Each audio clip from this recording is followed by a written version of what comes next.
신약성경 데살로니가 후서 2장 신약 335페이지입니다.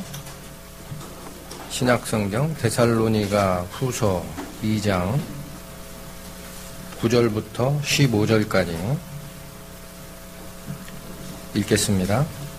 악한 자의 임함은 사단의 역사를 따라 모든 능력과 표적과 거짓 기적과 불의의 모든 속임으로 멸망하는 자들에게 임하리니 이는 저희가 진리의 사랑을 받지 아니하여 구원함을 얻지 못함이니라.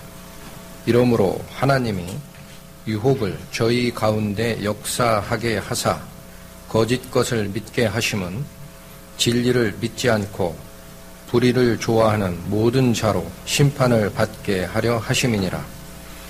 주의 사랑하시는 형제들아, 우리가 항상 너희를 위하여 마땅히 하나님께 감사할 것은 하나님이 처음부터 너희를 택하사 성령의 거룩하게 하심과 진리를 믿음으로 구원을 얻게 하심이니 이를 위하여 우리 복음으로 너희를 부르사 우리 주 예수 그리스도의 영광을 얻게 하려 하심이니라. 이러므로 형제들아, 굳게 서서 말로나 우리 편지로 가르침을 받은 유전을 지키라. 다 같이 기도하시겠습니다. 하나님, 이 시간 저희는 저희가 쫓아가고 있는 하나님의 말씀과 그 말씀을 깨닫게 하시는 성령의 인도를 상고하고자 합니다. 이 시간 성령께서 저희 마음을 온전히 주관하여 주시고 저희에게 보여주시고자 하는 그 뜻을 순전히 깨달아 쫓아갈 수 있도록 저희를 인도하여 주시기를 원합니다. 이 모든 말씀 우리를 구원하신 예수 그리스도의 이름으로 감사하며 기도드렸습니다. 아멘.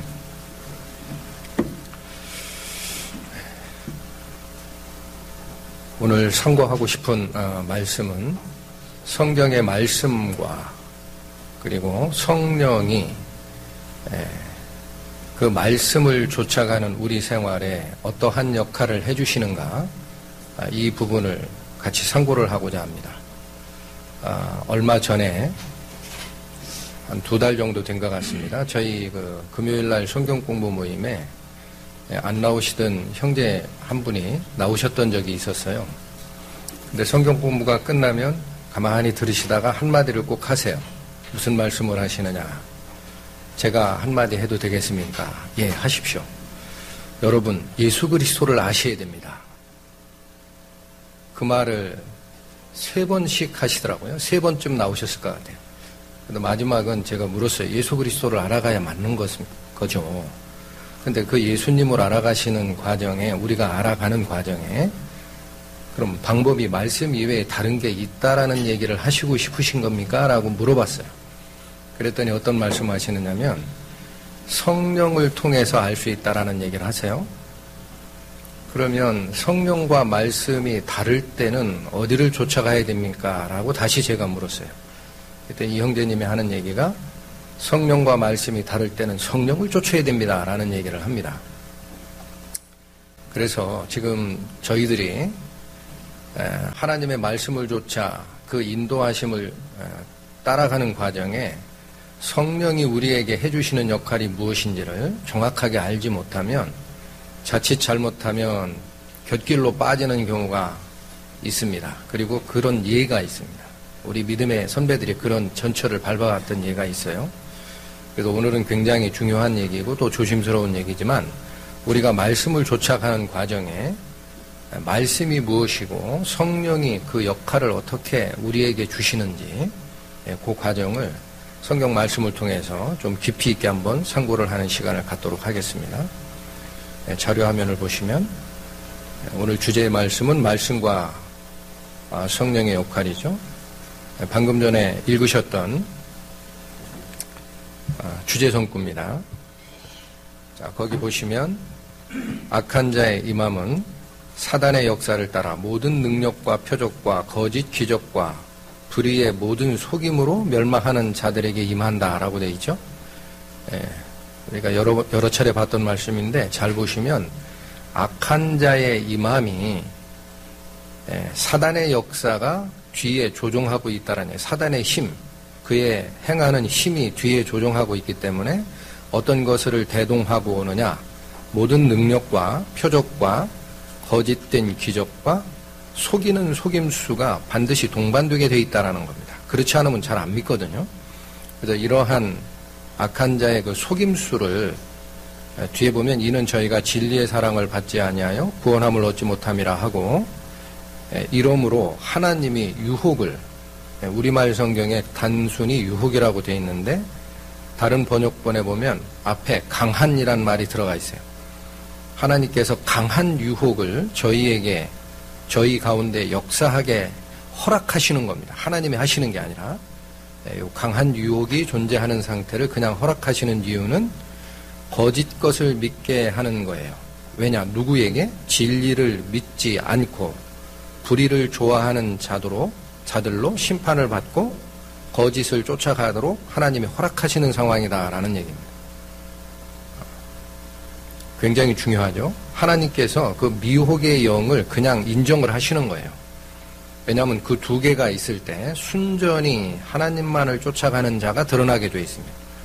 그래서 우리 읽은 말씀의 맨 뒤에 보면 그러니까 어떻게 해야 되느냐, 우리가 사단의 역사에 모든 표적과 능력과 속임이 동반되게 돼 있고 그게 굉장히 강한 유혹이라는 거예요.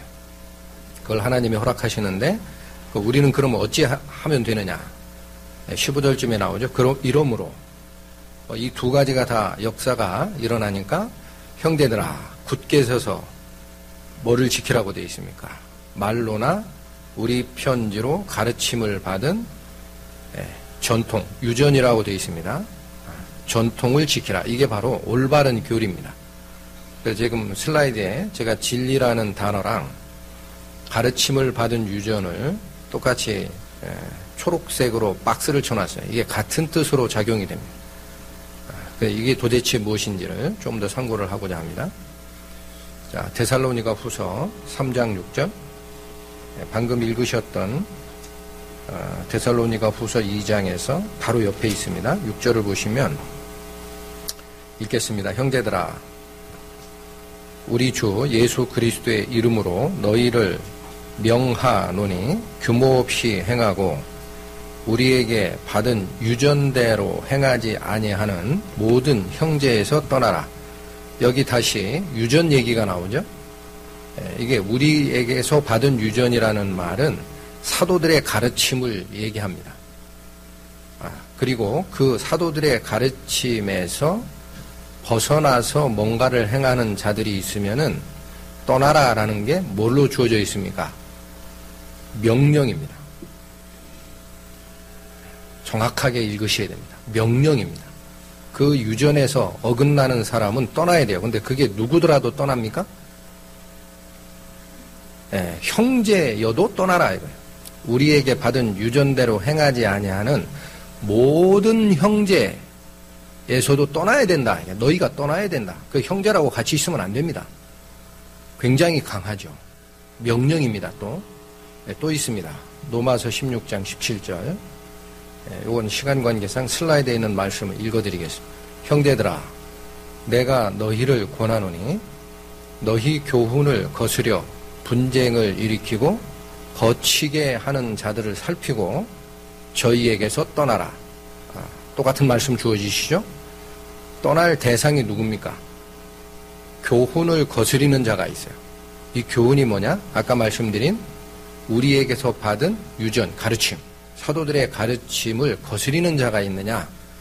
그리고 그걸 거치게 하는 자라는 것은 역행하는 자예요. 그거 잘못됐다.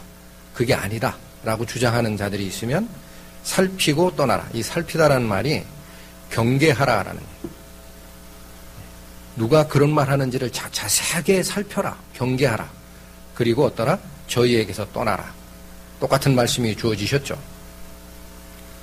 자, 왜 떠나야 됩니까?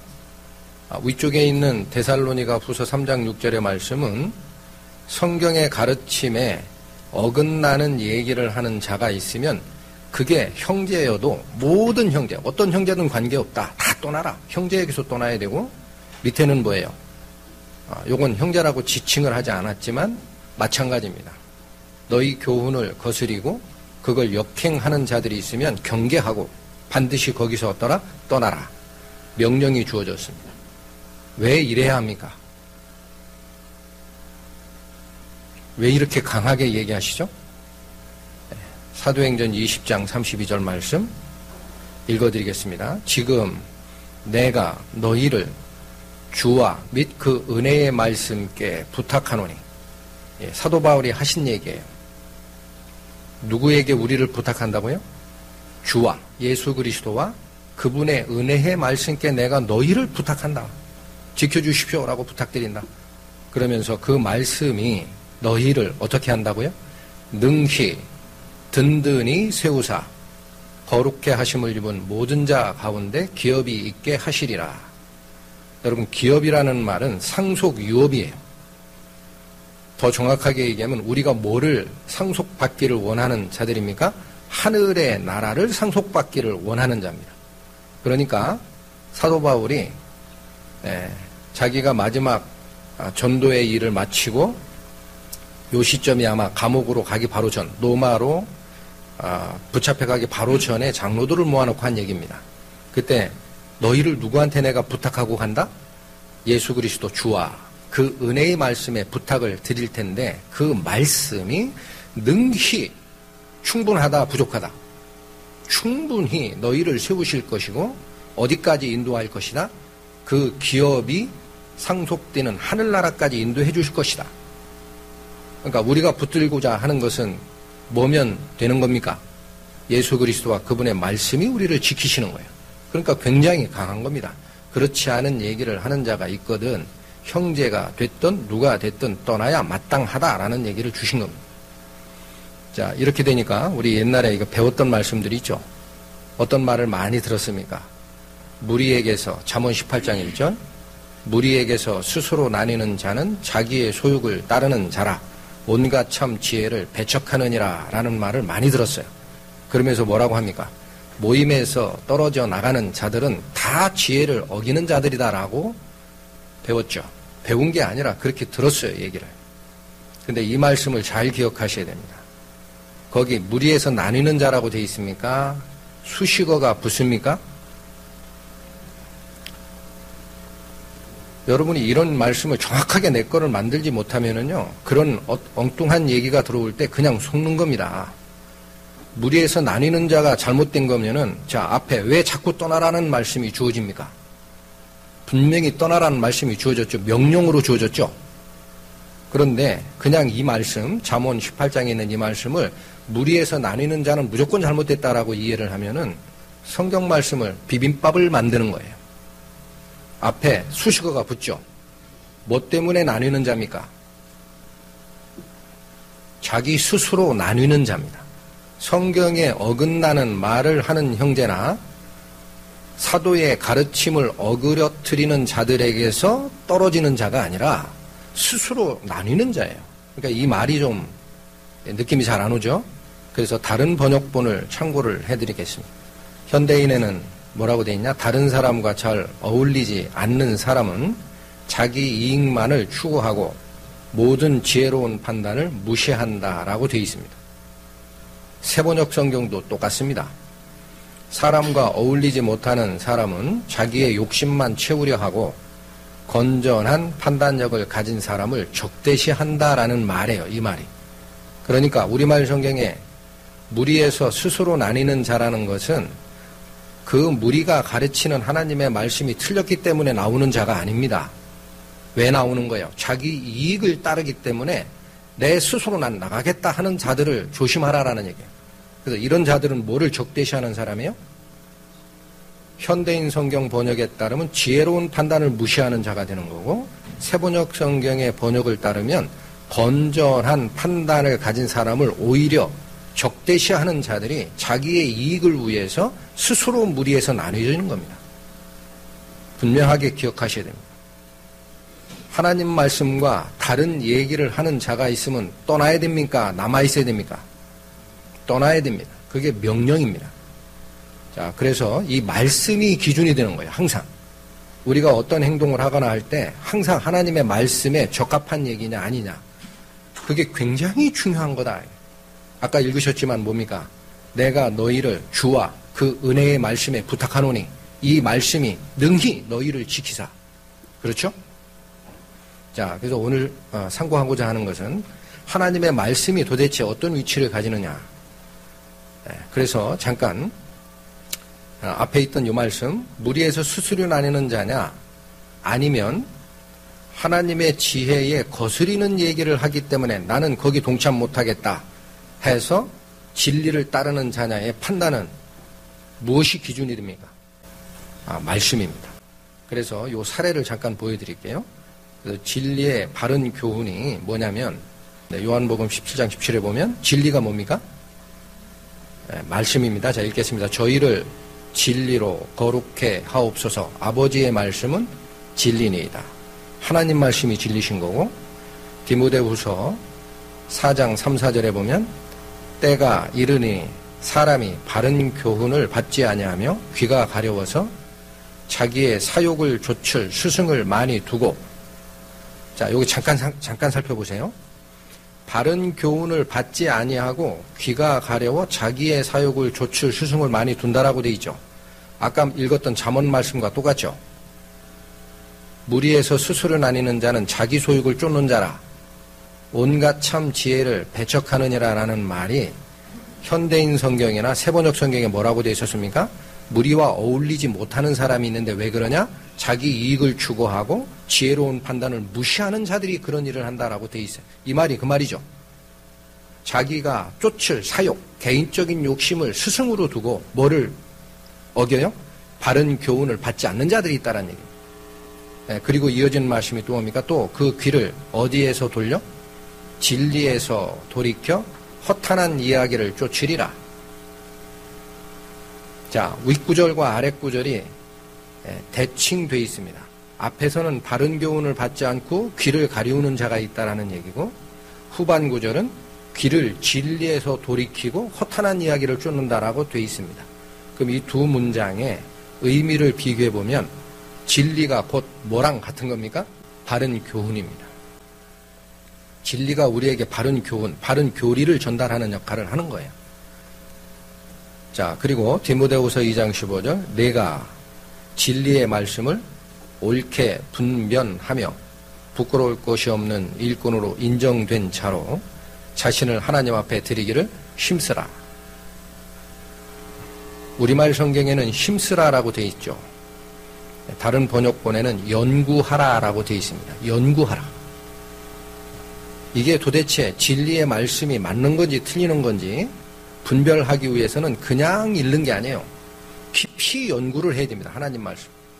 그리고 그게 하나님 말씀에 어긋나는 거면 어떻게 해야 됩니까? 형제이더라도 떠나야 됩니다. 그게 명령입니다. 우리에게 주어진.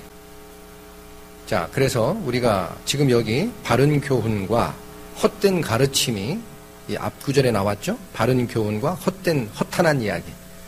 사례를 몇 가지 제시를 해드리겠습니다.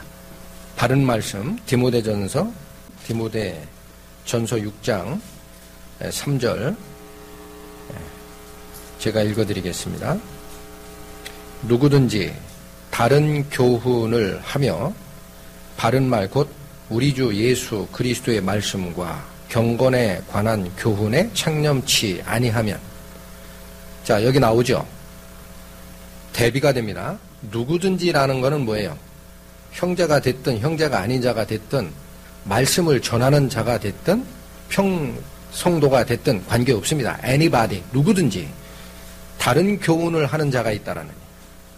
근데 그 다른 교훈이 뭐와 반대되는 거예요? 바른 말과 반대되는 거예요. 근데 그 바른 말이 뭐라고 나옵니까? 곧이라는 말은 뭐예요? 같다라는 얘기예요. 바른 말은 이거다라는 얘기입니다. 바른 말 곧 우리 주 예수 그리스도의 말씀과 경건에 관한 교훈, 여기가 묶여 있는 거예요. 그러니까 하나님의 진리의 말씀과 말씀으로 거듭난 자가 하나님을 닮아가는 그 경건에 관한 교훈이 바른 말이라는 겁니다. 그렇지 않은 다른 교훈을 하는 자는 뭐라고 되어 있냐면 4절에 저는 교만하여 아무것도 알지 못한다라고 되어 있습니다. 그러니까 첫 번째 바른 말 뭡니까? 슬라이드에 나온 대로 그리스도의 말씀과 경건에 관한 교훈이 첫 번째 바른 말로 제시가 되어 있습니다.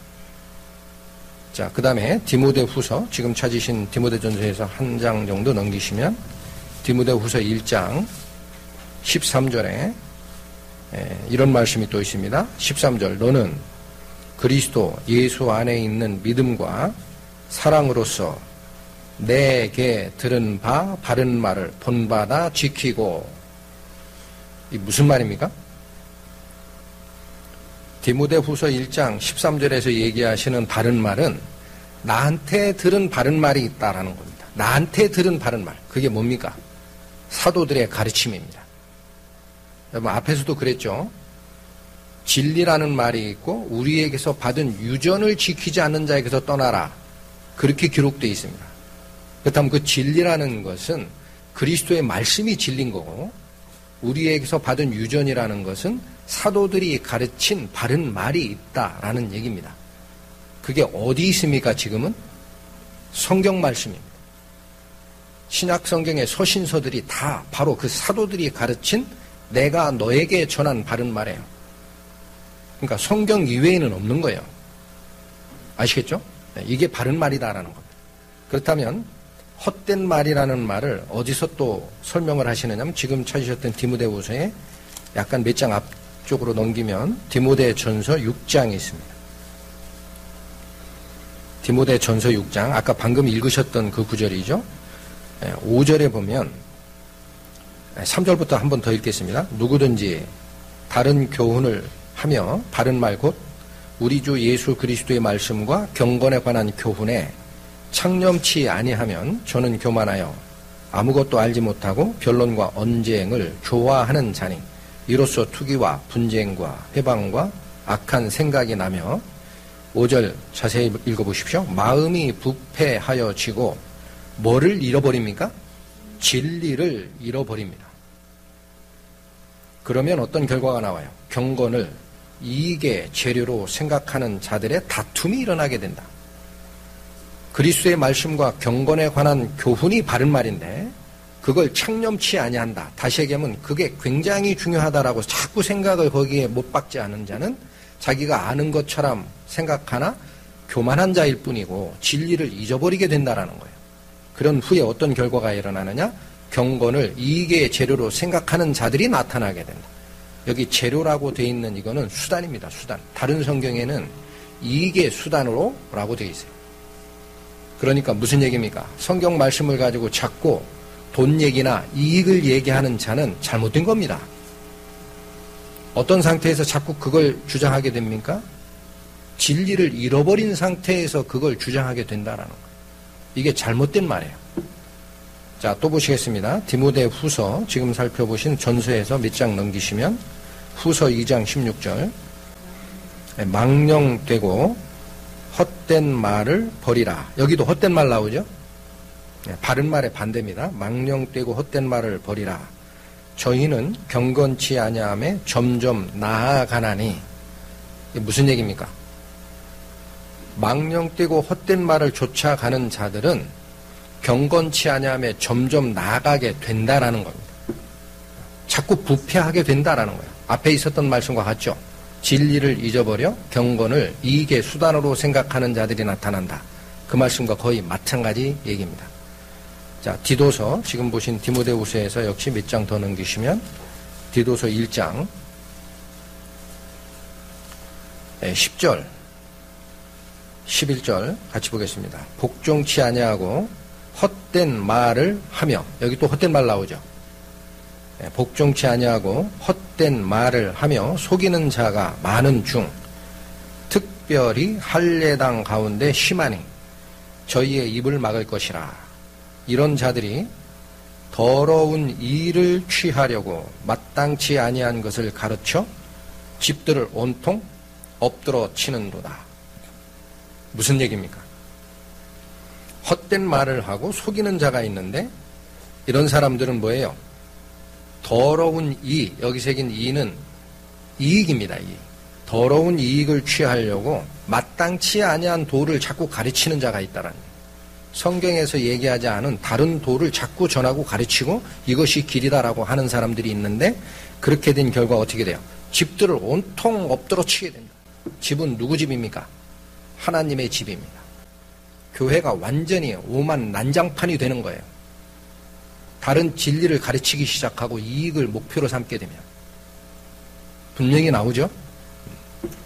자, 에베소서 5장 신약성경 313페이지 잠깐 찾아보시겠습니다. 지금 헛된 말의 사례를 소개해 드리는 겁니다. 에베소서 5장 5절에서 7절 제가 읽겠습니다. 너희도 이것을 정령히 알거니와 음행하는 자나 더러운 자나 탐하는 자 곧 우상 숭배자는 다 그리스도와 하나님 나라에서 기업을 얻지 못하리니 누구든지 헛된 말로 너희를 속이지 못하게 하라. 헛된 말 또 나오죠. 헛된 말로 너희를 속이지 못하게 하라. 이를 인하여 하나님의 진노가 불순종의 아들들에게 임하나니 그러므로 저희와 함께 참여하는 자 되지 말라. 이게 무슨 말입니까? 5절에서 7절 말씀이 앞에 나온 개략적으로 나온 거죠. 너희도 이것을 정령히 알거니와 음행하는 자와 더러운 자와 탐하는 자 곧 우상 숭배자는 하나님 나라를 기업으로 받을 수 없다라는 겁니다. 즉 뭡니까? 한마디로 더러움에 빠진 자, 죄 짓는 자입니다. 이런 자들은 하나님 나라를 유업으로 받을 수 없는데 그런데 6절에 뭐예요? 누구든지 헛된 말로 너희를 속이지 못하게 하라. 어떤 게 속이는 거예요? 이를 인하여 하나님의 진노가 불순종의 아들에게 임하나니 뭐를 인하여 불순종의 아들에게 하나님의 진노가 임한다는 얘기입니까? 위에 있는 그런 죄들. 그런 죄, 잘못된 행동 때문에 하나님의 진노가 불순종의 아들에게 임하는 걸 알지 않느냐? 그런데 구원받은 뒤에 육신이 악하니 어쩔 수 없다. 대충 살면 된다. 죄를 지을 수 있지 않느냐? 라고 얘기하는 것이 뭡니까? 그게 헛된 말입니다. 밑에 나오죠? 7절 뭐라고 그래요? 뭐라고 말씀하십니까? 그러므로 저희와 함께 참여하는 자가 되지 말라. 이것이 경건에 관한 교훈입니다. 구원을 받았다고 대충 사는 게 아니에요. 성경에. 분명히 죄를 멀리하라라고 되어 있습니다. 이것도 잘못된 가르침이다. 헛된 말이다. 한 군데 더 찾겠습니다. 히브리서 13장 신약성경 369페이지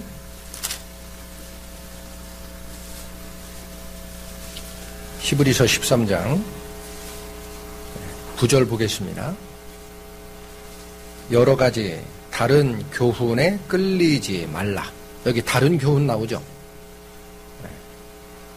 뭐라고 나옵니까? 뒤에 마음은 은혜로서 굳게 함이 아름답고 식물로서 할 것이 아니니 식물로 말미암아 행한 자는 유익을 얻지 못하였느니라. 무슨 얘기입니까? 음식물 가지고 자꾸 얘기하는 것이 하나님의 은혜에 도달하는 방법과 아무 관계가 없다라는 거예요. 유익을 얻을 수 없다. 뭘로 하는 게 가장 은혜롭다? 하나님의 말씀으로 내 믿음을 굳게 하는 그것이 중요한 거지. 자꾸 음식물 가지고 얘기하지 말라는 거예요. 이런 것들이 다 뭡니까? 헛된 말, 다른 교훈, 이런 얘기입니다. 그러니까 우리가 지금 생각할 게 굉장히 많죠? 자, 요건 사례로 말씀을 드린 거고, 오늘 사실은 더 깊이 지금 상고하고자 하는 것은 아까 초반에 제가 말씀드린 대로 분명히 그 형제가 구원받은 형제거든요. 저희 금요성경 공부에 나와서 그런 말씀을 하셨던 그분, 성령과 말씀이 다르면 예수님을 알아가기 위해 성령을 쫓아야 된다라고 주장하시던 분. 이게 사실은 비단 그분만의 문제가 아닙니다. 요즘에 여러분 오순절 은사운동 이런 말 들어봤습니까? 신사도운동 들어보셨죠? 그게 무슨 소리냐면 순복음이라는 말 들어보셨죠? 우리말로 순복음이라고 번역을 했지만 영어는 full이에요. full. 전체 복음이란 얘기예요. 그러니까 복음이 오려면 말씀에 대한 비밀만 오는 게 아니고 오순절처럼 성령의 임함에 따라 방언도 하고 은혜도 베풀고 병도 고치고 그런 역사가 같이 일어나는 것이 full gospel, 순복음이다라는 거예요. 그게 완전한 복음이다라고 주장하는 자들이 있어요. 우리나라에서 시작된 게 아닙니다. 미국에 오순절 은사주의라는 그 운동이 일어나요. 그렇다면 도대체 분명히 성령이 우리를 인도하시는 게 맞는데 성령이 인도하는 게 어디까지냐를 우리가 잘 모르면 속게 돼 있습니다. 그래서 오늘 지금 같이 상고하고자 하는 것은 성령과 우리가 자칫 잘못하면 생각하는 환상, 이게 성경에서는 속임수라고 설명을 하십니다. 그걸 구분할 필요가 있다. 자, 한번 찾아보겠습니다. 구약성경 1088페이지 예레미야 23장을 찾아보시겠습니다.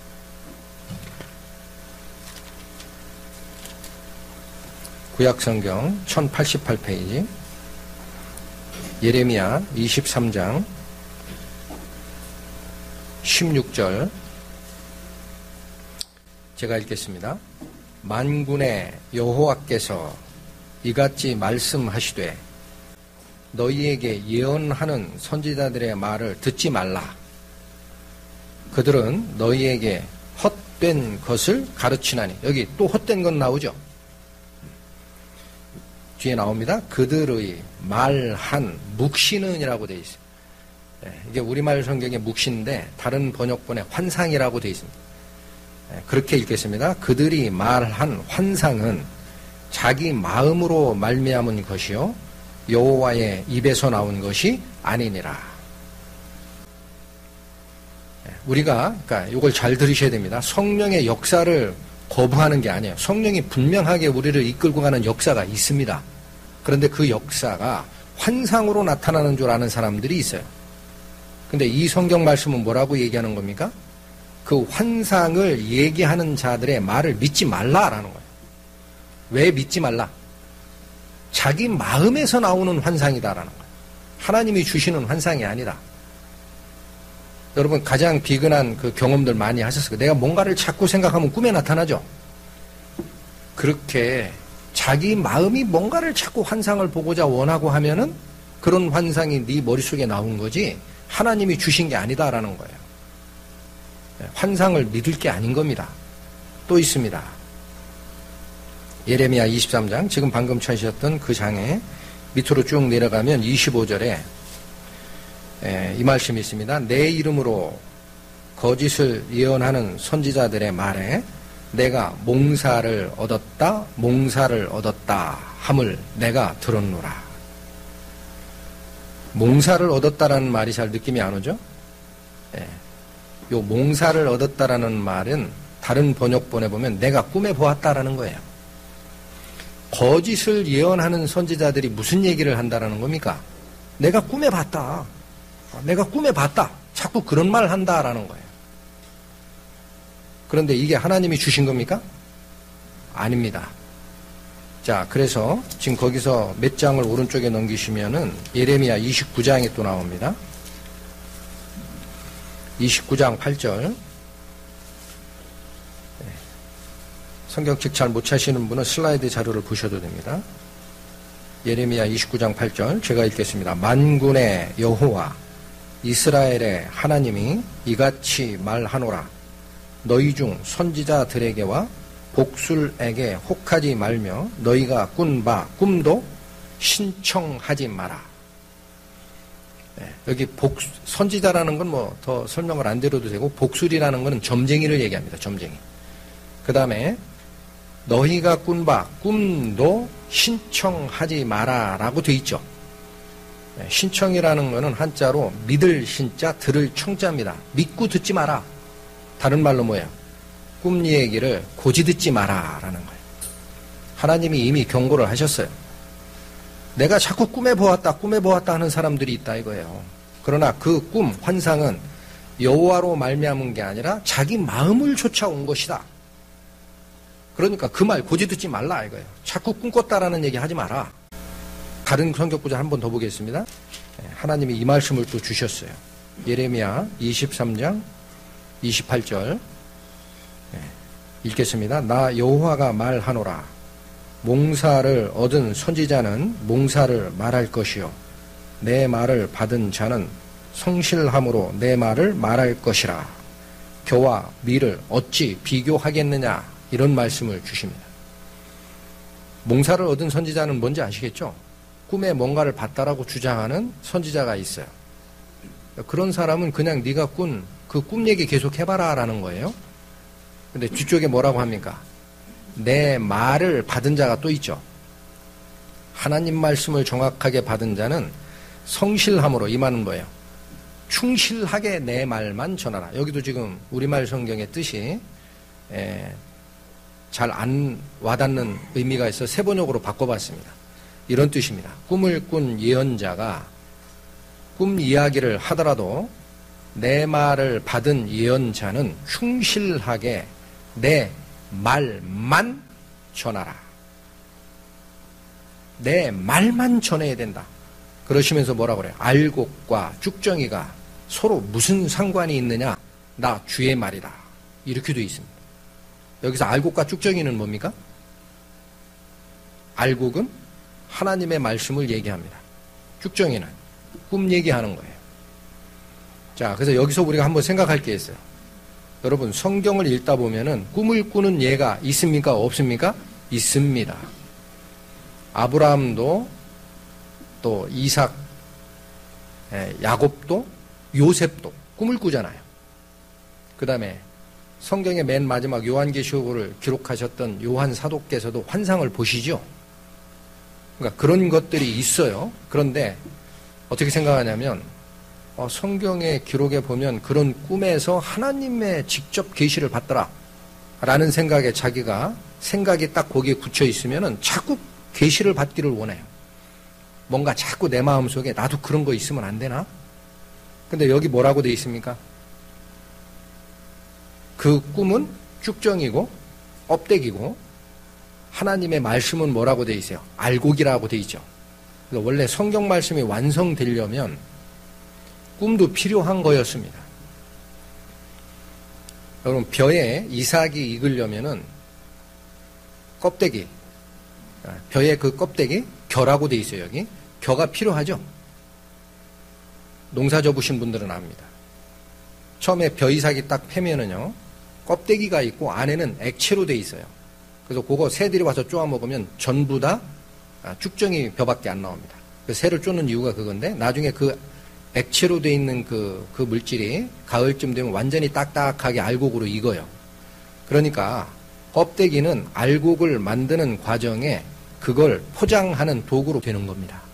그런데 알곡이 완성이 된 다음에 껍데기를 자꾸 보는 것은 맞아요, 틀려요? 맞지 않는 거예요. 그러니 뭐라고 합니까, 여기? 알곡과 쭉정이가 아무 관계가 없다라는 거예요. 무슨 관계가 있느냐? 그러시면서 뭐라고 그래요? 알곡, 즉 하나님의 말씀을 받은 선지자가 있느냐? 그럼 쭉정이 얘기하지 말라라는 거예요. 무슨 얘기만 하라고 돼 있습니까?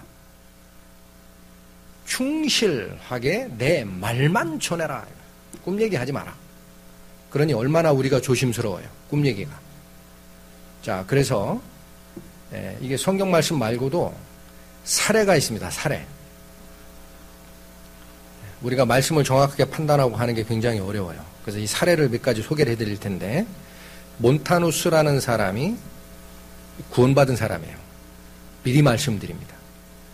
교회사에서는 이 사람들이 이단으로 정죄가 됐습니다. 그런데 그 교회사 내용을 쭉 올라가서 연구를 해보면 이분들 구원받은 사람들이에요. 그런데 문제를 일으키는 사례가 있습니다. 언제쯤 나왔던 분이냐? 주님 오신 후 156년경. 별로, 그러니까 예수님이 계시고 그 말씀을 직접 받았던 사도들이 있고 그 바로 뒷세대나 그 다음 세대쯤 되는 사람들이에요. 요때 몬타누스라는 사람이 소아시아, 지금으로 하면 터키입니다. 터키의 그 프리지아라는 지방에서 운동을 시작해요. 어떤 걸 주장하느냐면 그 당시에 기존 교회가 잘못됐었어요. 사도시대와 그 사도의 제자들, 속사도라고 하는데 그때까지만 해도 사도의 가르침이 직접 계승된 시대라 하나님의 말씀에 굉장히 열심으로 쫓아가는데 그 다음 세대, 지금 요 시쯤 됩니다. 156년경. 이쯤 되니까 예수님이 곧바로 오신다고 그러는데 말세는 안 오고 예수님은 안 오시고 이거 이상하네? 해서 일반 성도들이 그 하나님 말씀에 어떻게 돼요? 열정이 식어요. 그래서 형식주의만 남고 또 어떻게 돼요? 교회의 감독이나 성직자들 위주로 그런 교회로 변질이 됩니다. 그래서 그걸 반성한 운동이에요. 좋은 거예요? 나쁜 거예요? 좋은 거예요. 제대로 쫓아간 거예요. 그래서 그분들은 괄호 속에 있죠. 성령의 인도랑 새 예루살렘이 이 땅에 임하기를 소망하는 그 생각을 가지고 경건한 생활을 추구했던 사람들입니다. 구원받은 사람들이에요. 그런데 문제가 생깁니다. 그 몬타누스라는 사람이 입신 상태에서 하나님의 계시를 받았다고 주장하기 시작해요. 그러면서 또 뭐라고 얘기했냐면 사도들에게 나타났던 성령의 직통 계시가 있어요. 여러분 사도들은 단어의 뜻이 사도가 뭡니까? 예수님에 의하여 직접 보냄을 받은 자, 파송받은 자가 사도입니다. 사도 바울은 부활하신 예수님을 직접 만나신 거예요. 나머지 12사도는 예수님의 생전시에 예수님 밑에서 직접 교훈을 받은 자들이고, 그런데 그때는 직통계시가 있어요. 생각해 보세요. 예수님이 육신을 쓰고 전도일을 하실 때 바로 옆에 있던 12사도는 예수님과 대화했습니까? 안 했습니까? 하셨습니다. 그걸 직통계시라 그래요. 그런데 이 사람이 뭐라고 주장하느냐? 그게 사도들에 끝난 게 아니다 이거예요. 사도시대에. 나한테도 바로 그 직통계시가 왔다라고 주장하기 시작합니다. 누가요? 몬타누스가. 그러면서 나중에는 그 프리지아의 또 작은 마을 베푸자라는 마을에 새 예루살렘이 진짜로 임할 것이다라고 예언을 하는 자가 나타납니다. 그건 누구냐면 몬타누스를 추종하던 두 자매 막시밀라와 프리스길라라는 두 자매가 자기도 예언을 받고 성령의 지시를 받았다라고 주장해요. 그러면서 그 베푸자의 새 예루살렘이 임할 것이다. 그렇게 주장을 합니다. 자, 이쯤에서 여러분 잘 생각하세요. 우린 지금 성경의 전체를 가지고 있죠. 예수님이 어디에 임한다고 되어 있습니까? 사도행전에 뭐라고 되어 있습니까? 예수님이 승천하실 때 양옆에 흰 옷 입은 두 사람 천사죠. 얘기한 게 있어요. 너희가 어찌하여 하늘로 올라가는 이 예수를 보느냐 하면서 니들 앞에서 올리우신 이 예수는 너희가 본 그대로 오시리라. 어디서 들림 받으셨나? 감람산입니다. 그대로 온다라는 거예요. 근데 왜 자꾸 말을 바꿉니까? 베푸자가 터키의 프리지아의 조그만 마을 베푸자가 새 예루살렘이라고요? 성경에 어긋났죠. 그러면 뭐를 따라가야 됩니까? 알곡을 따라가는 거예요. 쭉정이를 따라갈 게 아니에요. 근데 이게 뭐예요? 내가 직통계시 받았다라고 주장하니까 사람들이 어떻게 한 거예요? 혹한 겁니다. 성경에 어디 베푸자에 온다 그랬어요? 예루살렘이. 분명하게 기록되어 있는데 그걸 믿지 않는 겁니다. 그런데 예언했는데 맞을까요? 틀릴까요? 언제 온다라고 예언하는데 틀려요. 성령의 계시가 바뀌었다. 여기서 온다. 5번을 번복을 합니다. 오셨어요? 안 오셨어요? 안 오셨습니다. 결론이 뭡니까? 바로 개인적 계시는 그들이 받았던 개인적 계시는 하나님과 무관하다라는 사실이 지금은 드러난 거죠. 쫓아갈 이유가 없습니다. 또 있습니다. 사례가 민스터 왕국이라는 좀 용어가 좀 생소하죠. 이건 언제 일어났던 거냐면 루터의 종교개혁이 일어난 그 뒤에 여러분 나중에 교회사를 관심 있을 때 읽어보시면 제세례파라는 성도들이 등장을 합니다. 제세례파는 뭐를 얘기하는 거예요? 제세례파. 이거는 여기 보면 연도가 종교개혁이 일어난 그 시 이후에요. 1528년에 일어났던 운동입니다. 그러면 그때는 뭐냐면 카톨릭의 체제에서 반발한 게 종교개혁이에요. 그러니까 카톨릭의 관행은 뭐였습니까? 영아 세례라고 해요. 들어보셨죠? 애가 딱 태어나면은 세례를 주면 구원받았다라고 얘기를 했어요. 그 말이 안 된다라는 거예요. 하나님의 말씀으로 거듭나지 않은 자는 구원받을 수가 없다. 그래서 옛날에 카톨릭 체제에서 영아 세례를 받았더라도 실제 말씀으로 거듭난 자는 그거 관계없이 다시 세례를 받아야 된다라고 주장한 것이 제세례파입니다. 맞은 거예요? 틀린 거예요? 옳게 쫓아가는 성도예요. 제세례파를 주장했던 사람들이 침례교도입니다. 쉽게 얘기하면 정확한 세례와 하나님의 거듭남을 알던 사람이에요. 그러니까 이 운동이 일어났는데 문제가 또 생겨요. 1528년 제세례파 중에 한스 휴트라는 이런 사람이 주님이 또 재림한다라고 얘기를 해요. 주님이 재림한다. 내가 말을 들었다. 그러면서 그 뒤에 멜키오르 호프만이라는 사람이 위에 있던 한스 휴트의 재림론을 승계를 합니다. 그러면서 더 주장을 해요. 뭐라고까지 주장하느냐. 내가 새 예루살렘이 오면은 그게 어디서 오는지 이걸 전달하는 하나님의 사자라고 그래요. 자기가. 하나님께 계시를 받았다. 그러면서 뭐라 그래요? 프랑스의 스트라스부르그라는 마을에 예수님이 임할 것이다 라는 계시를 받았다. 이렇게 주장합니다. 요즘에 이런 주장하는 사람이 있죠. 이런 주장했던 사람들이 있어요. 1960년대 과천에서 장막성전을 주장했던 유아무개 사람이 있어요. 그 사람이 과천에 임한다 그랬어요. 새 예루살렘. 거기에 포함되어 있던 사람 중에 나중에 문제돼서 나간 사람이 뭐냐면 지금 증거장막성전 교회를 하고 난리를 피는 뭐예요? 신천지입니다. 이만희 씨가 바로 그 유아무개의 장막성전에 성도로 참여했다가 나온 자예요. 그 사람도 비슷한 얘기를 합니다. 뭐라고 그래요? 계시록에 포함되어 있는 그 예언의 묵시의 말씀을 누군가에게 열어주게 되어 있는데 마지막 때 이만이 나에게 열렸다라고 주장해요. 비슷한 얘기입니다. 주장합니다. 여러분 그 신천지의 교리라는 것이 있죠. 굉장히 위험합니다. 주위에서 잘 보시면은 구원받았던 성도들이 글로 가는 사례 봤죠? 만만치 않아요. 성경에 정확하게 서 있지 않으면 홀리게 돼 있습니다. 자, 이렇게 주장하는 자예요. 이미 있었어요. 그 다음에 그 호프만의 추종자가 또 나타나요. 얀 마티스라고. 이 사람은 아예 행동을 옮겨요. 뭐라고 하느냐면 재림을 준비해야 된다라고 하면서 자기도 계시를 받았다 그래요. 그러면서 그 프랑스의 스트라스부르크가 아니라 네덜란드의 민스터라는 마을에 올 거야. 그래서 거기 가가지고 어때요? 조그만 마을을 아예 점령을 해요. 요 제세례파가. 나를 따르라 이거예요. 여기서 우리가 예수를 맞이해야 된다. 하고 그 마을을 장악하는데 이게 폭도 비슷하거든요.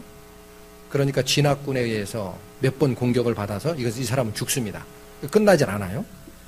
그 뒤에 즉 아까 얘기한 민스터라는 마을을 장악했던 마티스의 12제자가 또 나와요. 왜냐하면 자기가 예수 행세를 하는 거예요. 그러니까 제자를 꼭 12를 세워요 또. 이런 예가 지금도 있습니다. 미국에 가보시면은 유타주라고 아시죠? 못 들어보셨나요? 유타주에 가보면은 몰몬교가 이것도 환상과 계시를 통해서 예수님이 가르쳐놓은 성경을 자기가 봤다라고 주장한 자예요. 그러면서 유타주에 가보면은 예루살렘이 거기에 임한다라고 생각해서 시온이라고 표현해요. 자이언 캐년이라는 게 시온 캐년. 그 다음에 그 유타주의 수도격인 솔트레이크 시티에 보면은 요단강이 있어요. 그리고 그 몰몬교의 창시자 밑에 12사도를 꼭 세웁니다. 흉내내는 거죠. 지금 그런 거예요. 그런 사람이 12세다 제자 중에 하나다 자기가. 그러면서 뭐라고 그랬냐면 또 계시를 받았다고 그래요. 그러고 뭐라고 그래요? 자기가 마지막 때의 구세주라고 그래요. 이건 한 단계 더 나갔죠. 주의 기름을 부은 받은 자다. 내가 왕이다. 그래서 그 민스터를 다윗이 다스리는 왕국이다라고까지 선언을 합니다. 그래서 이 사건을 민스터 왕국이라고 불러요.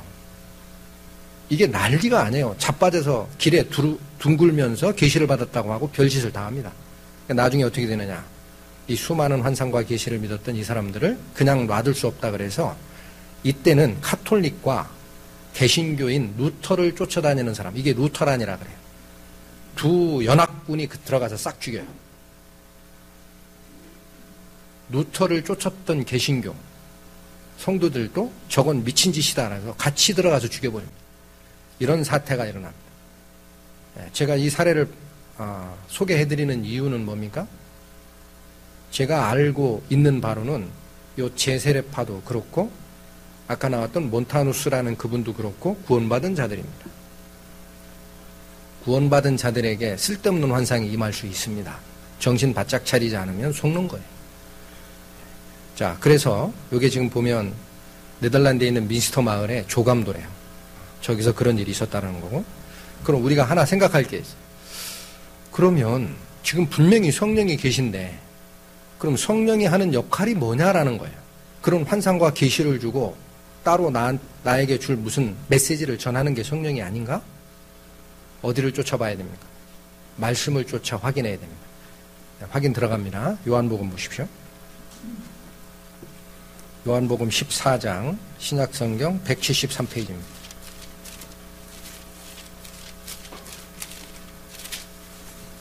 요한복음 14장 26절 읽겠습니다. 보혜사 곧 아버지께서 내 이름으로 보내실 성령, 보혜사가 성령이라는 거예요. 그가 너희에게 모든 것을 가르치시고 내가 너희에게 말한 모든 것을 생각나게 하시리라. 예수님이 하신 말씀입니다. 예수님이 제자들에게 하기를 뭐라고 했어요? 내가 아버지께로 가는 게 너희에게 더 유익이다 그래요. 내가 너희와 같이 있으면 너희한테 별로 유익이 없다. 왜냐? 내가 가야 성령이 오신다 그래요. 그러시면서 이 말씀 주신 건데 성령의 역할이 뭐라는 거예요? 성령 그가 뭐를 한다? 너희에게 뭔가를 가르치는 역할을 한다. 근데 그 가르치는 게 뭐냐? 내가 너희에게 한 말, 그걸 생각나게 하는 역할이다라는 거예요. 성령의 역할이. 아시겠죠? 성령의 역할이 뭐다? 예수 그리스도의 말씀과 하나님의 말씀에 숨어있는 뜻을 우리에게 일깨워주는 역할이 성령이 하시는 역할이다라는 거예요. 그럼 하나 더 생각해야죠. 성령이 성경 기록 말씀을 우리에게 가르쳐주는 역할을 한다면 환상과 계시나 뭐 다른 것도 사용할 수 있지 않나요? 다른 방법을 써서 우리를 가르쳐 주실 수 있지 않나요? 혹은 다른 메시지를 주실 수도 있지 않나요? 그렇습니까? 또 살펴보겠습니다. 지금 찾으신 데서 한두 장 오른쪽으로 넘기면 요한복음 16장 13절 14절 자, 제가 읽겠습니다. 그러하나 진리의 성령이 오시면 그가 너희를 모든 진리 가운데로 인도하시리니. 앞에 있던 말씀과 같죠? 성령이 하는 역할은 우리를 하나님의 말씀인 진리 안으로 인도하는 역할이다라는 거예요. 그런데 이어집니다. 그가 자의로 말하지 않고 오직 듣는 것을 말하시며 장래일을 너희에게 알리시리라. 그가 내 영광을 나타내리니 내 것을 가지고 너희에게 알리겠음이라. 무슨 말씀을 주셨습니까? 성령이 하는 역할이 진리 가운데로 우리를 인도하는 역할을 한다. 즉 하나님의 말씀을 깨우치는 역할을 한다. 똑같아요. 근데 후반절이 뭡니까? 그가 오시면 어떻게 안 한다? 슬라이드 보십시오. 자의로 말하는 게 없어요. 자의라는 건 뭐예요? 자기 뜻대로. 그러니까 여러분 정확하게 보셔야 돼요. 성경을. 성령이 하나님의 말씀을 깨우치는 역할을 하시지만 성령이 오셔가지고 예수님과 하나님의 말씀으로 기록된 그 말씀 밖에 다른 거를 내 마음대로 다시 추가하는 역할을 하시는 분이 아니다라는 거예요. 그게 자의로 말하지 않는 거예요. 자기 뜻대로 얘기하는 게 없다. 자의로 말한다, 말하지 않는다. 말하지 않는다라고 되어 있지 않습니까? 그러면서 뒤에 뭐라고 그래요? 오직 뭐만을 말해요? 여러분 오직이라는 단어가 나오죠. 성경을 읽다가 이것밖에 없다라는 거예요. 성령이 하는 일이.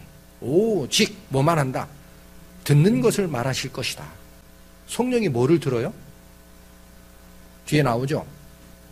장래일을 너희에게 알리시리라 하고 그가 즉 성령이 내 영광을 나타낼 것이다. 그래서 내 것을 가지고 너희에게 알릴 것이다 라는 거예요.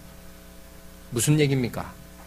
성령이 오셔서 하는 일은 하나님의 말씀과 그리스도의 말씀을 가지고 얘기하는 거지 자기 것을 얘기하는 게 없다라는 거예요. 여러분 성경 믿습니까? 네, 이 말씀 꼭 잡으십시오. 그래야 잘못된 환상과 속임수에 우리의 신앙이 흔들리지 않습니다. 성령이 분명히 하시는 역할이 있지만 와서 별도의 얘기를 하시는 게 아니에요. 뭘 가지고 얘기하는 거예요? 예수님의 말씀을 가지고 그걸 깨우치게 하는 역할이다. 그럼 여기 또 여러분 오해하시면 안 돼요. 예수님이 자의로 얘기하신 적이 있습니까? 없습니까? 제가 소개만 해드릴게요. 요한복음 8장 28절에 보면 내가 스스로 아무것도 하지 아니하고 오직 아버지께서 가르치신 대로 이것을 말하는 줄 알리라 라고 되어 있습니다. 성부 하나님, 성자 하나님, 성령 하나님이 하시는 일은 처음부터 성부 하나님께서 주시고자 하는 말씀을 성자가 받으신 거고, 맞죠? 다시 읽어드릴까요? 내가 스스로 아무것도 하지 아니하고 오직, 여기도 오직이 나와요. 아버지께서 가르치신 대로 이것을 너희에게 말하는 것을 알 것이다.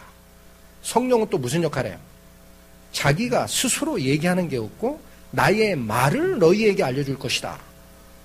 그러니 분명하게 범위가 드러납니다. 범위가. 우리가 성령의 역할을 제한할 필요 없습니다. 오해하시면 안 돼요. 그러나 그 성령이 우리를 이끌고자 하는 그 방향이 기록된 말씀 범위에서 넘어갔다 싶으면 뭐예요? 성령이 아닌 겁니다. 그게 예레미야서에서에게는 내가 꿈에 보았다. 그거 네 마음대로 얘기하는 거다. 여호와에게서 나온 게 아니다. 그렇게 판단하셔야 돼요. 구분이 가십니까?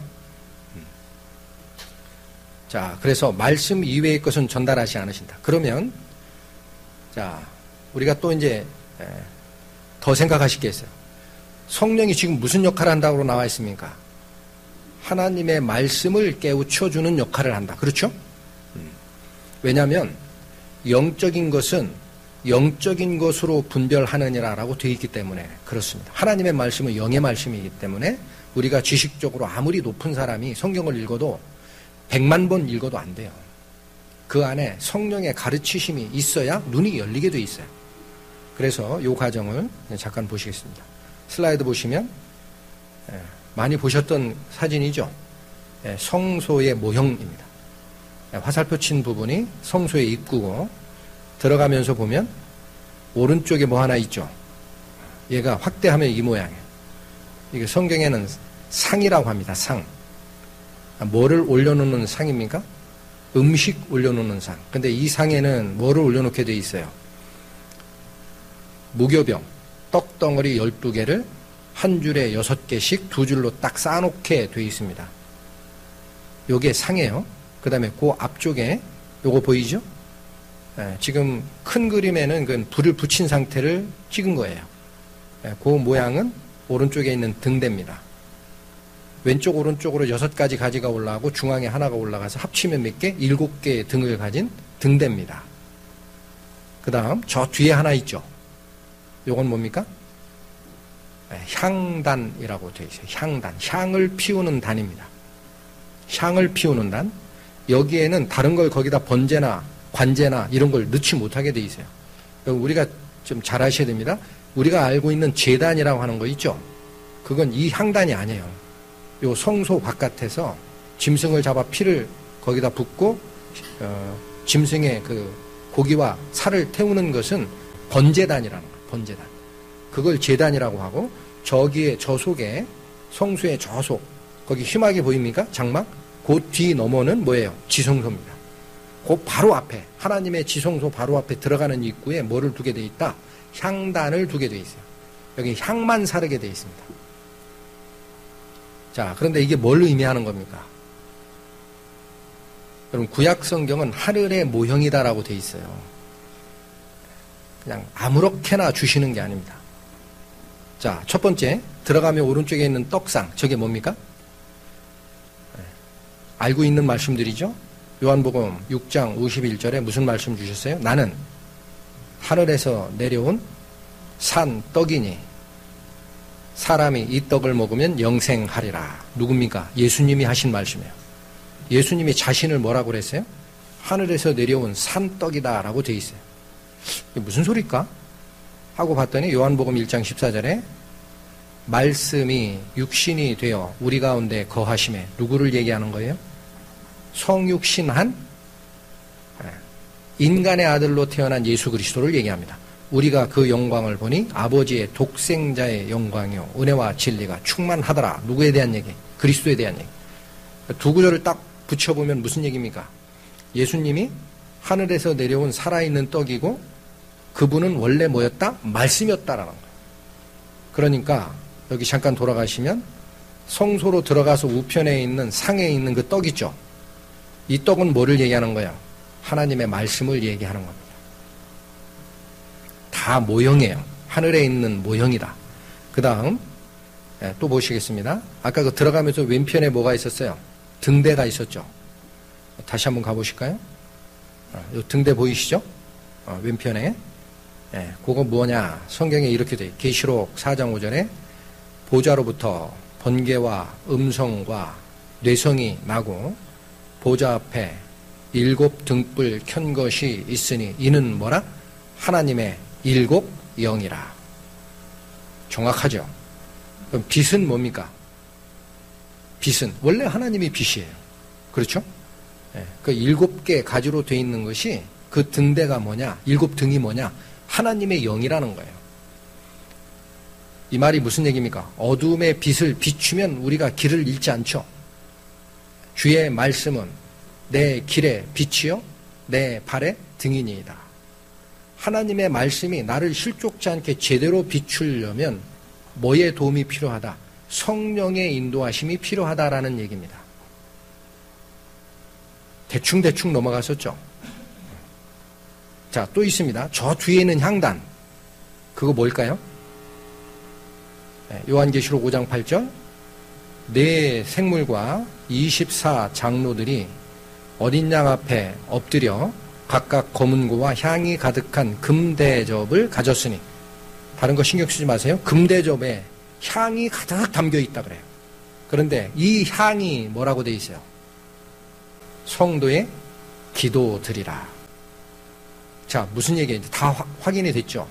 성소 안에 비치하게 되어 있는 성물들 3가지, 떡상과 7 촛대를 가진 그 등대와 앞에 있는 향단이 역할이 드러납니다. 떡은 하늘에서 내려온 산떡, 말씀이신 예수 그리스도예요. 그 다음에 그 옆에 있는 그걸 비추는 7 촛대처럼 되어 있는 그 등대는 그 말씀을 깨닫게 하는 성령입니다. 그렇다면 우리가 지금 간과하기 쉬운 게 있어요. 저 뒤쪽 지성소 바로 앞에 있는 향단, 그거 뭘까요? 향 피우게 돼 있는 곳이죠. 근데 여기 보면 향이 뭐라고 돼 있어요? 성도의 기도들이다. 이게 무슨 말일까? 왜 향단이 그 앞에 있을까? 자, 한번 보겠습니다. 출애굽기 30장 구약 128페이지. 이건 직접 찾겠습니다. 구약 성경 128페이지 출애굽기 30장 7절과 8절 말씀 제가 읽어드리겠습니다. 아론이 아침마다 그 위에 향기로운 향을 사르되, 이게 지금 분향단에 사르는 향을 얘기하는 겁니다. 아론이 아침마다 그 위에 향기로운 향을 사르되 등불을 정리할 때 살을찌며 또 저녁 때 등불을 켤 때 살을찌니. 향을 사르는 2 시기가 주어져 있죠. 언제 살라요? 아침에 한번 사르고 저녁에 등불을 켤 때 살라라 라고 되어 있어요. 그러시면서 이 향은 너희가 대대로 여호와 앞에 끊지 못할 것이며, 향을 사르는 그 규례는 영원하다라는 거예요. 너희 대가 지속될 때까지 이 향을 드리는 예를 끊지 마라. 자, 그런데 지금 뭐라고 되어 있습니까? 향을 사르는 시기가 있죠. 언제와 언제입니까? 언제와 언제? 아침과 저녁이라고 되어 있고, 다른 말로 표현한 것이 뭐냐면 등불을 정리할 때 사르고 등불을 켤 때 사르라 라고 되어 있죠. 그럼 아까 그 일곱 그 등잔이 있는 그 등대는 등불을 켜기도 하고 끄기도 했다는 얘기죠. 언제 켜고 언제 끕니까? 저녁에 킵니다. 그리고 밤새 등불이 꺼지지 않도록 제사장이 관리하게 돼 있어요. 꺼치면 안 됩니다. 그다음 아침에 해가 돋으면 등불을 끄는 거예요. 왜? 낮에는 햇빛이 있으니까. 햇빛 그거 성전에 휘장이 다 쳐져서 어두운데 어때요? 랍비의 유전을 쫓아가 보면은요, 아침에 시작할 때는 지성소를 가르는 휘망 말고요. 성소로 들어가는 입구에 아까 휘장 보였죠? 그걸 이렇게 걷어 올리게 돼 있어요. 한번 사진 다시 가셔볼까요? 자, 여기 보십니까? 저 성소 입구라는데, 양탄자 같이 굉장히 두껍습니다, 이게. 굉장히 두꺼운 것을 반을 접어 걷어 올린 게 보이죠? 그래서 낮에는 필요 없다라고 얘기를 합니다. 등불이. 어찌됐든 중요한 건 뭡니까? 아침과 저녁에 특히 그 시기가 언제냐? 7 등잔에 불을 킬 때와 끌 때는 반드시 뭐를 거기다 살라라? 향을 살라라. 아까 향이 뭐라 그랬어요? 기도입니다. 이게 무슨 뜻입니까? 무슨 뜻입니까? 떡을 진열한 상을 비추는 그 바로 앞에 있는 등대가 있어요. 그러니까 하나님의 말씀을 내가 이해하기 위해서는 성령의 도우심이 필요하다는 얘기예요. 맞습니까? 계속 살폈지 않습니까? 보혜사 그가 오시면 그가 진리 가운데로 너희를 인도하시리니 내가 한 말을 생각나게 하리라. 그게 성령의 역할이라는 거예요. 나는 뭐다? 예수님은 하늘에서 내려온 산떡이다. 내가 곧 말씀이다. 나를 먹는 자는 영생하리라. 그 말씀을 깨닫게 하는 게 뭐다? 성령이다. 그게 성소의 비밀입니다. 앞에 떡상을 내가 이해를 하고 말씀을 이해를 하고 진실한 뜻이 무엇인지를 가르쳐주는 자가 있다. 앞에 있는 등잔입니다. 불이 켜야 보이는 거예요. 그게 성령의 역할이다. 맞죠? 그럼 분향단은 뭐예요? 반드시 하라라고 돼 있는 거예요. 여러분 잘 생각하시죠. 해도 되고 말아도 됩니까? 지금 이 말씀? 아닙니다. 꼭 하라 이거예요. 그리고 뭐라고 그래요? 너희가 대대로 여호와 앞에 끊지 마라. 이 규례를 끊지 마라. 지속하라. 근데 그 향을 살리는 게 뭐다 그랬어요? 향이 나오는 게 뭐예요? 성도의 기도라고 그랬죠. 드러납니다. 비밀이. 자꾸 지성소 얘기하니까 어려운데 쉽게 생각하십시오. 우리가 말씀을 지금 붙잡고 가야 되죠. 어렵죠. 잘 깨우쳐지지 않죠. 그럼 어떻게 해야 됩니까? 등잔에 불을 먼저 켜달라고 기도하시란 얘기예요. 하나님, 성령의 도움으로 제가 무지몽매해서 잘 모르겠는데 하나님의 은혜가 임해서 이 비밀을 저에게 가르쳐 주시면 안 되겠습니까? 기도 먼저 하라는 얘기입니다. 네 생각대로 풀지 마라. 그러다가 잘못되는 거다. 대대로 끊지 말아야 될 규례입니다. 성소의 비밀이 여기 있어요. 아시겠죠? 우리가 성경을 대할 때 이 과정을 쫓아가면 실족치 않는 거예요. 자, 그래서 지금 검정색으로 되어 있는 요 사례는 이게 이제 출애굽기 앞쪽 지금 30장에 나오는데 26장인가 보면은 아까 등대의 불을 끊이지 말고 키라라는 말이 있어요. 그래서 오해하는 게 24시간 켜놓는 줄 아는 경우가 있어요. 그게 아니고 켜있을 때 한 번이라도 꺼지지 않게 하라는 얘기고 위의 말씀대로는 분명히 등을 정리할 때가 있고 등에 불을 켤 때가 있죠. 그래서 이 등은 아까 말씀드린 대로 저녁이 될 때 켜고 아침이 될 때 끄는 게 맞는 거고 그거의 근거 구절들이 지금 역대하 13장 11절입니다. 거기도 그렇게 되어 있어요. 조석으로 아침 저녁이죠. 조석으로 여호와 앞에 번제를 드리며 분향하며 또 금 등대가 있어 그 등에 언제마다 불을 켜요? 저녁마다. 그러니까 24시간 계속 켜놓는 거면 저녁에 불을 켜라는 말을 할 필요 없죠. 또 있습니다. 사무엘상 3장 3절 4절 보면 하나님의 영이 사무엘을 부르는 이 과정이에요.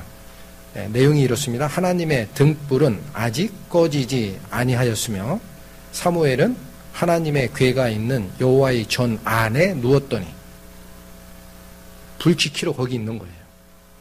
밤새 동안 끄면 안 되니까 여호와께서 사무엘을 부르시는지라. 지금 앞에 밑줄 친 게 있죠. 등불은 아직 꺼지지 아니하였다. 그러니까 언제가 있어요? 꺼질 때가 있죠.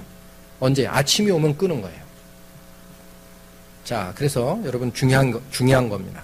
내가 성경 말씀을 깨우치길 원하고 그 비밀을 발견하기를 원하는 기도가 먼저입니다. 기도를 먼저 하셔야 돼요. 내 생각을 자꾸 앞서면 안 됩니다. 이걸 깨우쳐 주십시오라는 기도가 앞설 때 성령이 역사하게 돼 있어요.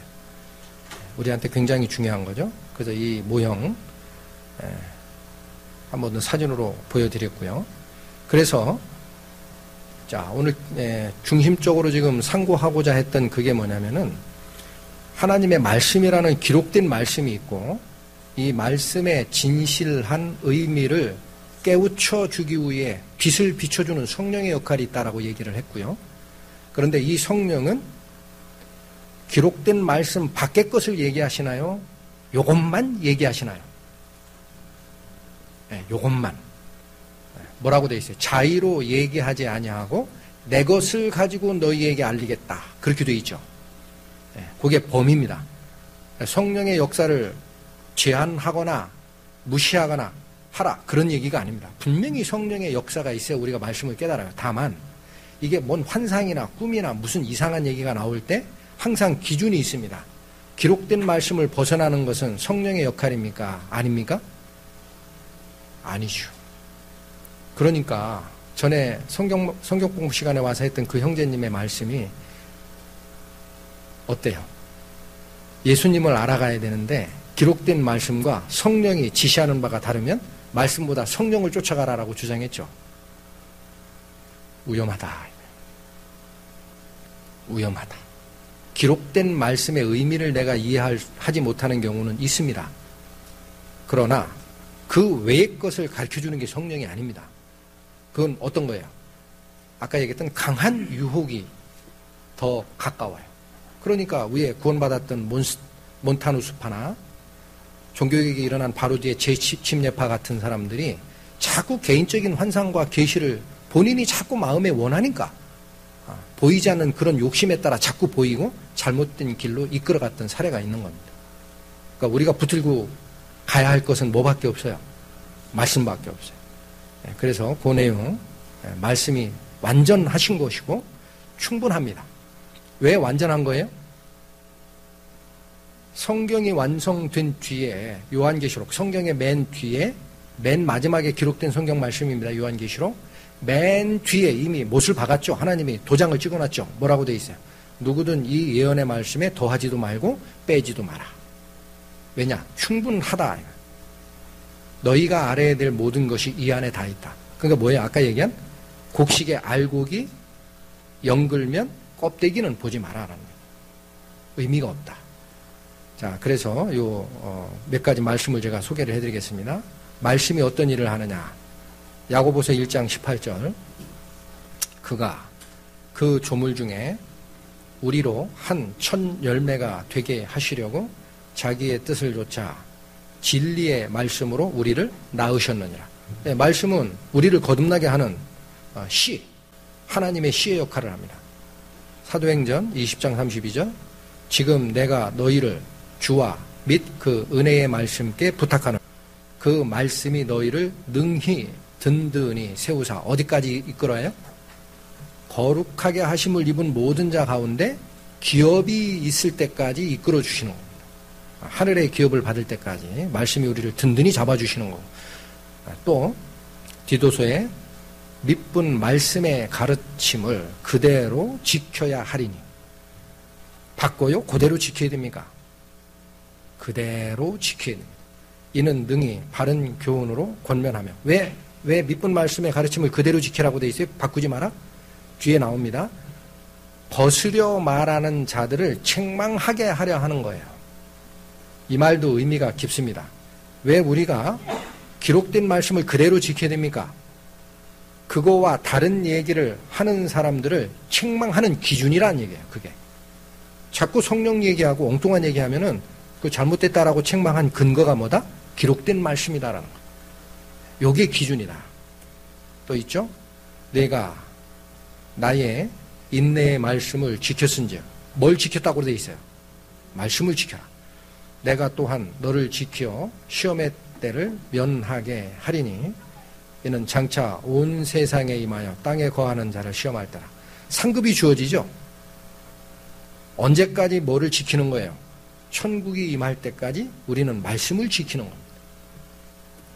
자, 빌립보서에 2장 16절 생명의 말씀을 밝혀 나의 다름질도 헛되지 아니하고 사도 바울이 얘기한 겁니다. 생명의 말씀이 밝혀지면 말씀을 전하는 자였던 사도 바울의 다름질도 헛되지 않게 된다는 거예요. 그게 인도하는 길이 있으니까 또 수고도 헛되지 아니하므로 어떻게 돼요? 그리스도의 날에 나로 자랑할 것이 있게 하려 함이라. 생명의 말씀을 밝히는 분명한 이유가 있습니다. 그 말씀이 우리 성도들을 어디까지 온전하게 이끌어 가십니까? 그리스도 앞에 자랑하게끔 성령의 열매가 드러나도록 우리를 인도하는 충분한 역할을 하신다라는 거예요. 베드로전서 2장 2절 말씀 마지막으로 소개해드리겠습니다. 갓난 아이들 같이 순전하고 신령한 젖을 사모하라. 여러분, 사모한다는 것은 굳이 설명 안 드려도 되죠? 사모한다는 게 뭐예요? 젊은 남녀가 누구를 사랑하게 되면 모든 걸 버릴 수 있어요. 그렇죠? 나를 다 버리고 너의 사랑을 원한다. 이게 사모하는 거예요. 뭐를 사모하라고 되어 있습니까? 신령한 젖. 우리 성경에는 이렇게 되어 있죠. 이 신령한 젖이 현대인이나 킹제임스 번역본에 보면 말씀의 젖이라고 되어 있습니다. 우리가 영원히 사모하고 쫓아가고 붙들고 가고 반드시 지켜야 되는 것이 뭡니까? 기록된 말씀입니다. 자, 그래서 오늘 설명드린 상고하신 이 말씀은 이걸로 마치겠습니다. 같이 기도하시겠습니다. 하나님 아버지, 감사합니다. 내가 진리의 말씀을 옳게 분별하며 부끄러울 것이 없는 일꾼으로 인정된 자로 자기를 하나님께 드리기를 힘쓰라 하신 그 말씀의 의미를 오늘 상고하였습니다. 저희가 잘못된 길로 갈 때도 저희의 잘못을 깨우쳐 주신 것도 말씀이시오. 저희의 잘못됨을 깨끗게 하시는 분도 말씀이었습니다. 우리가 앞으로 살아가는 이 시간에 주님의 말씀의 정확한 뜻만을 바라보고 쫓아가는 저희가 될 수 있도록 인도하여 주시기를 원합니다. 그로써 드러나는 모든 찬미와 찬양은 오직 우리 주 예수님과 하나님께서만 받으시기를 원합니다. 이 모든 말씀, 우리를 구원하시고 말씀으로 인도하시는 예수 그리스도의 이름으로 감사하며 기도드렸습니다. 아멘.